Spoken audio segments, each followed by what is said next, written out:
Pula aí, Fauno.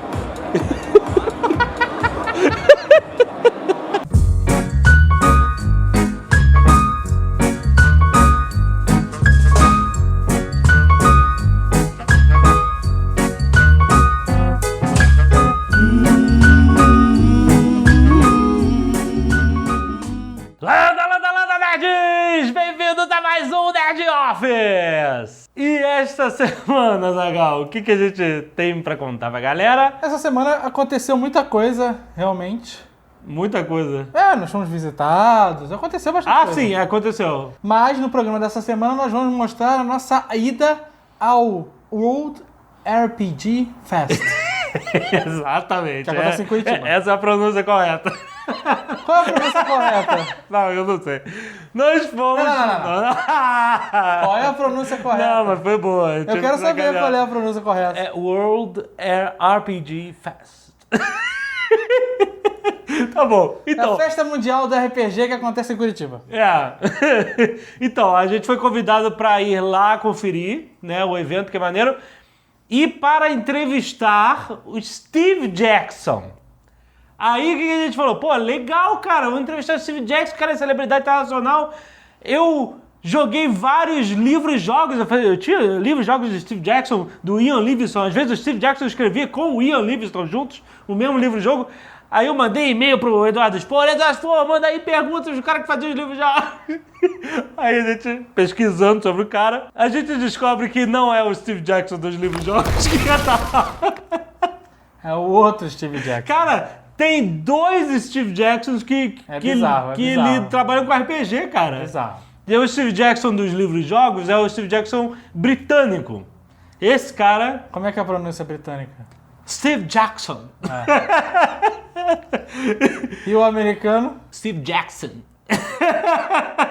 O Steve Jackson, o americano, ele criou o GURPS, que é um RPG famosíssimo. Ele criou... um dos mais famosos. Um dos mais famosos do mundo. Ele criou o Munchkin, que é um jogo que é muito jogado. Eu nunca joguei, agora acho que a gente deveria jogar, porque todo mundo fala que é bom.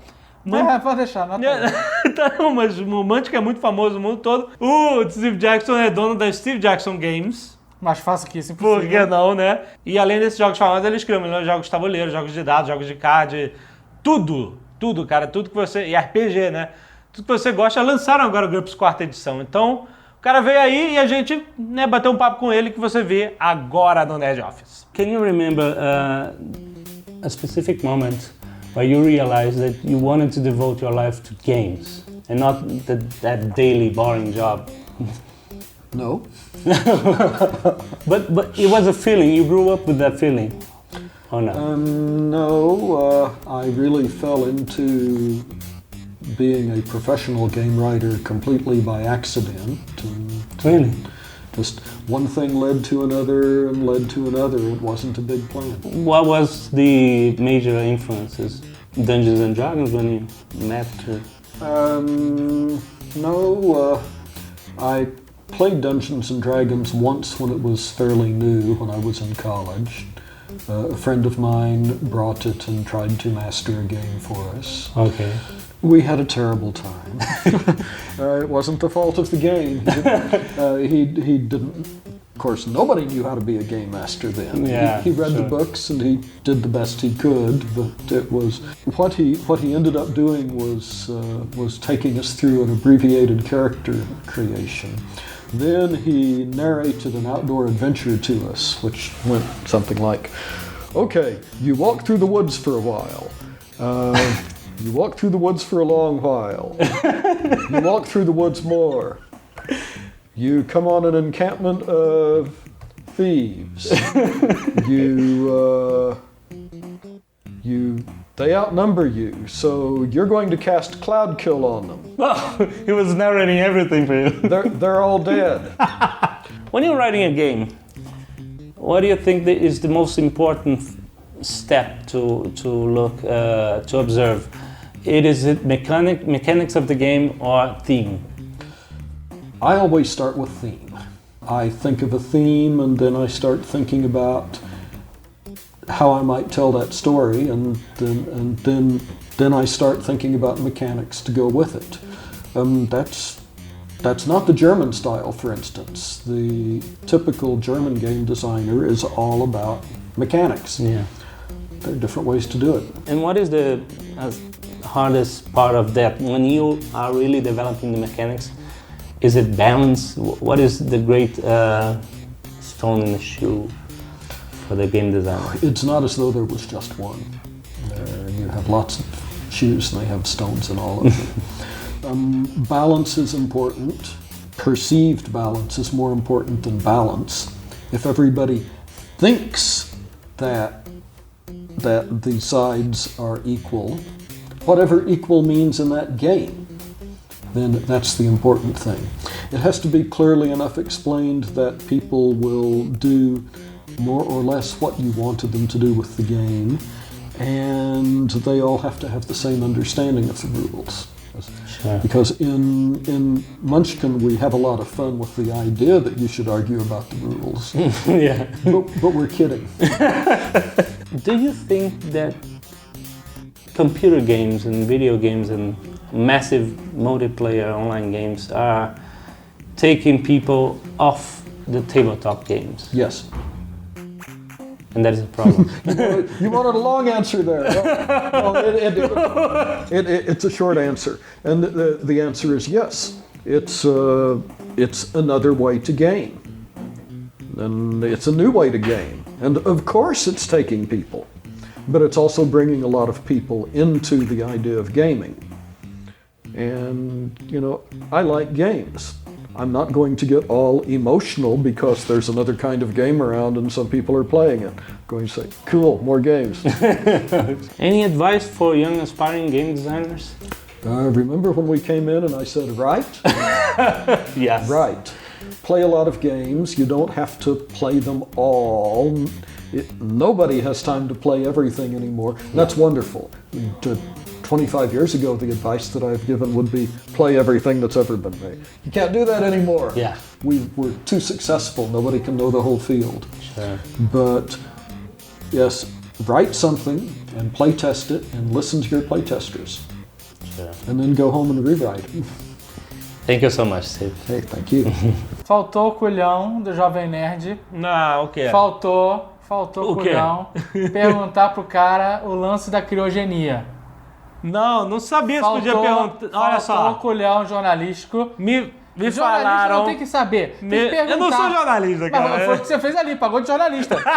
Tava pagando de Glória Maria ali. Mas eu soube internamente que o cara... A organização do evento nos informou que se por um acaso o Steve Jackson empacotasse, exato. eles tinham que ligar para um telefone, um disco congelado, Isso. para chamar a equipe de criogenia para congelar ele. Ah, o cara tava tão gente boa, não tinha o cara de perguntar. Às vezes o cara não gosta de falar sobre isso. Às vezes ele gosta, né? Maneiro, vou me congelar. Vou durar para sempre. Ai, mas então... Porque se ele morrer, se o Steve Jackson morrer na sua frente, procura alguma parada de telefone descongelado. Tá bom. E liga e fala, Tá o cara bom. morreu. Tá bom. O que eu faço? E aí, bom, a entrevista completa você pode ver em texto, num post no Jovem Nerd. Tem um link aqui embaixo, porque não dá pra botar a entrevista toda aqui no Nerd Office, né? E, bom, depois da entrevista a gente foi dar um rolé, né? Deu um rolé. Um rolé divertido. Tava legal a feira. Foi uma feira bem tranquila, não foi aquela confusão, foi bem organizado, eu Isso. achei.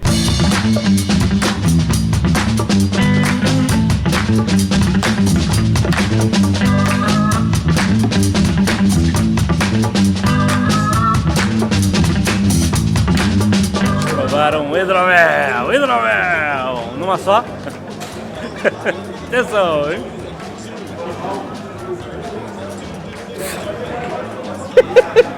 Todos daqui, praticamente todos os comestíveis são energéticos, tá? Esses aqui são últimos lançamentos, é o Mana e o Health, que vale a 2 latas do Red Bull. Caraca! Ele é formulado para Isso aqui? liberar durante 8 horas do energético. Isso. Pô, então tu toma isso, tem que 8 se preparar por 8 horas acordar para jogar RPG mesmo, é voltado ao público de RPG. Acreditar nas cash, olha lá. Temos que levar. Vamos levar. Temos aqui também da mesma fábrica o Blood, que é uma simulação, talvez uma das mais perfeitas de sangue do mundo. Mas é Textura, energético. também é uma lata de Red Bull. E tem 55% do ferro que você precisa por dia, tem proteínas, eletrólitos, lipídios. Enfim, é um sangue que pode ser esquentado a 36 graus no micro-ondas, para ficar na temperatura do sangue humano. Que beleza, Isso é legal. Do Think Geek, a gente trouxe aqui, porque é a fabricação dele mesmo. Segura aqui um pouquinho. Ele tem aquela história das tripas de fora. Olha só. Ele é todo desmembrável, braço, perna, cabeça. Arranca a cabeça aí. Cabeça. Ah, já saiu até o braço de novo. Tá podre já. Além da lupa e da bússola e dessa mini chave de fenda de Phillips, Olha. inclusive também tem uma marcação de régua, né? De polegada a centímetro. A gente puxa. Tem aqui abridor de garrafa, abridor de lata. Aqui é para parafuso sextavado, chave de fenda. E tem outras coisas que eu também nem sei. Tem lâmina aqui também, afiada. Tá? Então, é um cartão de sobrevivência exatamente do tamanho de um cartão de crédito. Esse é um pouquinho mais grosso, né? Mas teoricamente caberia até dentro da carteira. Caraca, e isso aqui é protocolo Blue Hand, meu amigo. Total. Uma carteira de silver tape. Sério, é de silver tape mesmo. Caraca, Toda de silver tape, cara. que maneiro.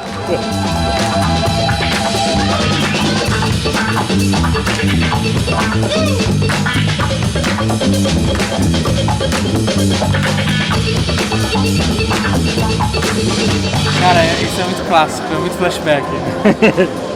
Eu nunca entendi, assim, quando eu via antes, eu achava bizarra essa capa.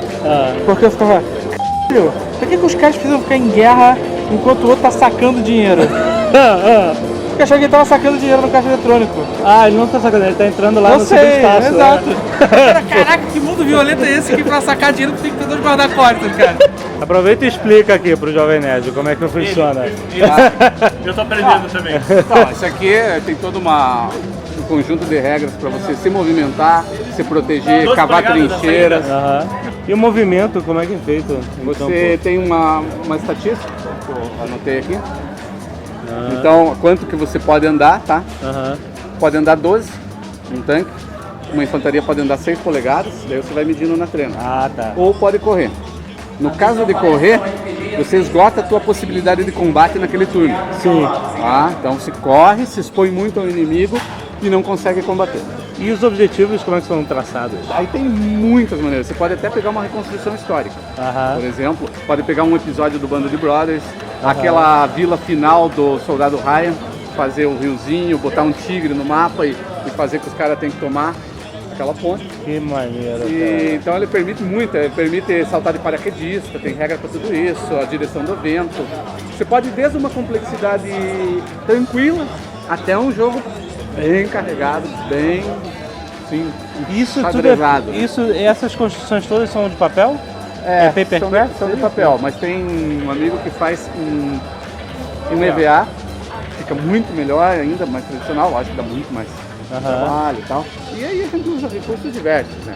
Você inventa ou existe livro para isso? Mini livro de regras. Isso. Aham. Tá? Então aqui tá todas as regras de combate, todo Mas aí o tabuleiro fica por sua conta, é isso? É, E como é que é o nome desse sistema que eu já vi, mas eu nunca... esse é Flames of War. Flames of War. Chamas da Guerra. Olha aí, aqui tem a regra, Essa é uma régua para medir várias... regra para você medir a movimentação. Ele é um jogo de guerra, tá? Aham, É claramente um jogo de guerra. Com um tabuleiro desse aqui não podia não ser um jogo de é guerra, verdade. né?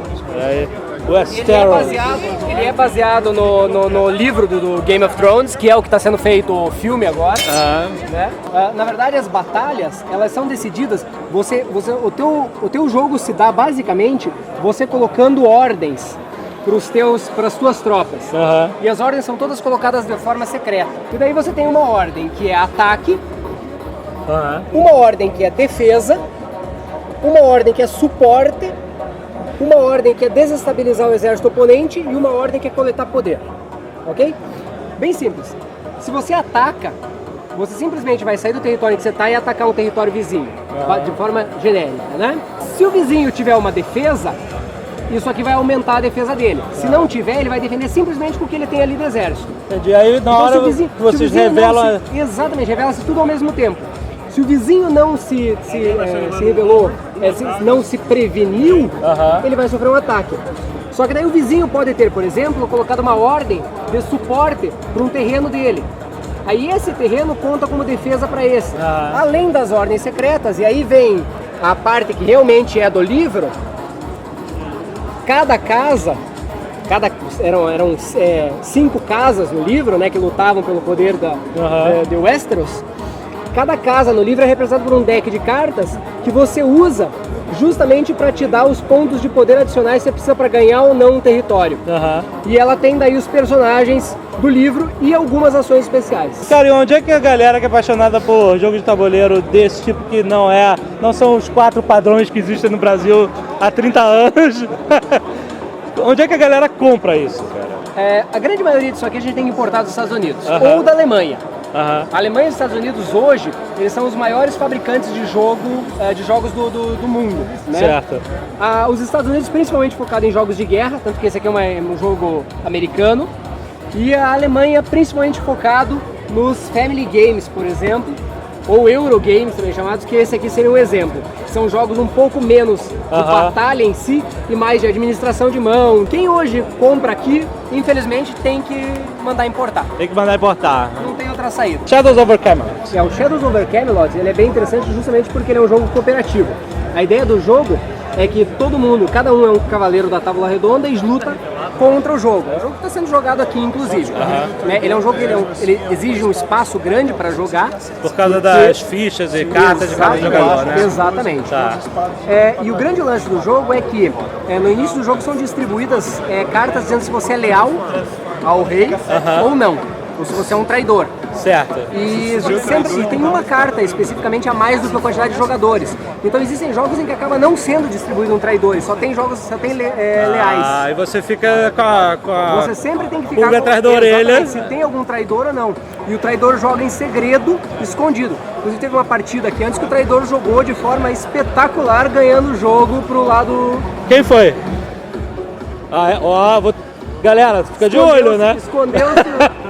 A partida inteira ele ficou bem escondido, jogou bem e no final, quando precisou, ele ganhou o jogo pro lado dele. Então, ou o traidor ganha pro lado dele ou a galera cooperativa ganha. Que cooperativamente ganha do jogo. Quando o traidor é descoberto ou se revela, ele ganha mais poder também, né?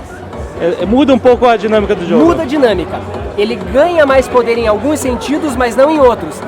O que acontece é que ele vai ganhar mais poder porque ele só pode fazer coisas para o lado negro. Mas a parte ruim é que ele não pode jogar escondido. Por exemplo, segurando cartas na mão dele, segurando cartas importantes na mão dele, descartando cartas importantes. Pra atrapalhar o pessoal. Indo, por exemplo, uma batalha para jogar uma carta que não serve para nada. Então, às vezes, vale a pena você não se revelar. Muito bom.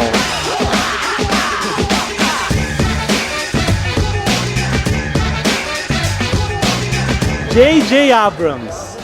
O que é J.J. Abrams para um tracker da antiga? Muita luz, efeitos não devia, muito barulho que não precisava, muitas lentes anamórficas. Essa versão aqui é modificada, turbinada. Ela vem com um restritor de ar aqui e eles tiraram. Sério? Tem que calibrar, o primeiro tiro é pra calibrar. Segundo também.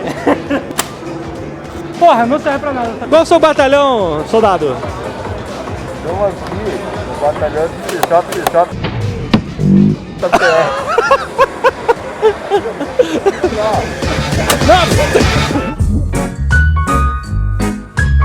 E fechando o Nerd Office, Zagal, perguntinha da semana. Nerd Office especial RPG. RPG. Ou RPG. RPG. O que a gente vai perguntar? Faltou culhão pro Jovem Nerd perguntar sobre a parada do serviço secreto e da CIA que aprenderam as paradas do cara. Não, mas cara, não faltou culhão não, cara.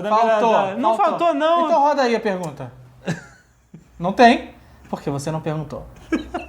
Não perguntou. Não, olha só. Falhou como jornalista. Aquilo. É por isso que blogueiro. Eu não sou jornalista. Por isso que blogueiro e agora videocaster não tem credibilidade na mídia tradicional. Porque você deixou de fazer as principais perguntas. Tá bom. Ficou lá de todo meu amor, todo meu amigo. E o povo quer saber mesmo, tu não perguntou. E a pergunta desta semana, Zagal: se você fosse criar a sua empresa de jogos, qual seria o nome dela?